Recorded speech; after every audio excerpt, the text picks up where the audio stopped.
First letter of Peter, chapter 4. Therefore, since Christ suffered in the flesh and died for us, arm yourselves like warriors with the same purpose, being willing to suffer for doing what is right and pleasing God.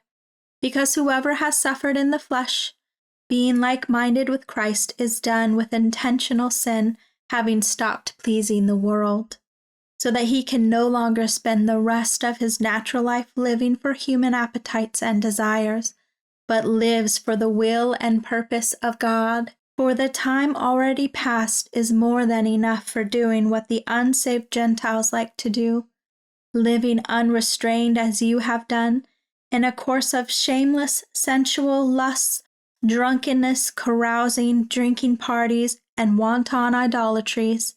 In connection with all of this, they, the unbelievers, are resentful and surprised that you do not think like them, value their values, and run hand in hand with them into the same excesses of dissipation and immoral freedom. And they criticize and abuse and ridicule you and make fun of your values. But they will have to give an account to him who is ready to judge and pass sentence on the living and the dead.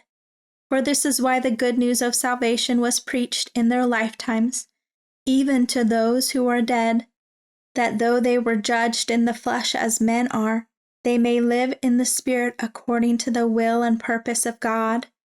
The end and accumulation of all things is near.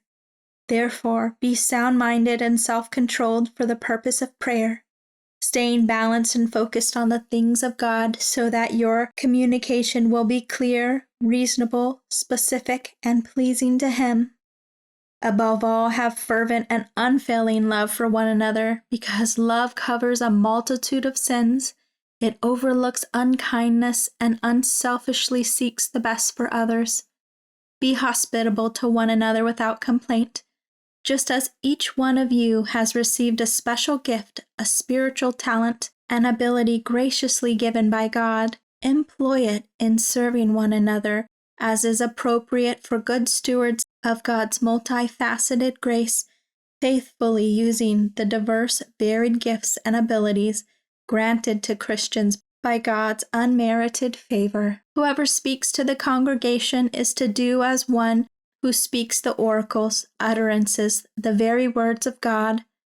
Whoever serves the congregation is to do so as one who serves by the strength which God abundantly supplies, so that in all things God may be glorified, honored, and magnified through Jesus Christ, to whom belongs the glory and dominion forever and ever. Amen. Beloved, do not be surprised at the fiery ordeal which is taking place to test you. That is, to test the quality of your faith, as though something strange or unusual were happening to you. But in so far as you are sharing Christ's suffering, keep on rejoicing, so that when His glory, filled with His radiance and splendor, is revealed, you may rejoice with great joy. If you are insulted and reviled for bearing the name of Christ, you are blessed, happy with life, joy, and comfort in God's salvation, regardless of your circumstances. Because the Spirit of glory and of God is resting on you and indwelling you, He whom they curse you glorify. Make sure that none of you suffers as a murderer or a thief or any sort of criminal in response to persecution, or as a troublesome meddler interfering in the affairs of others.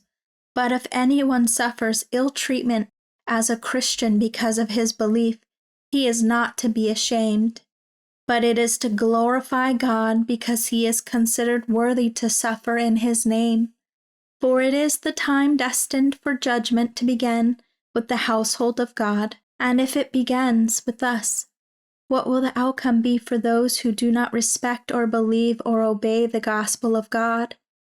And if it is difficult for the righteous to be saved, what will become of the godless and the sinner? Therefore, those who are ill-treated and suffer in accordance with the will of God must continue to do right and commit their souls for safekeeping to the faithful Creator.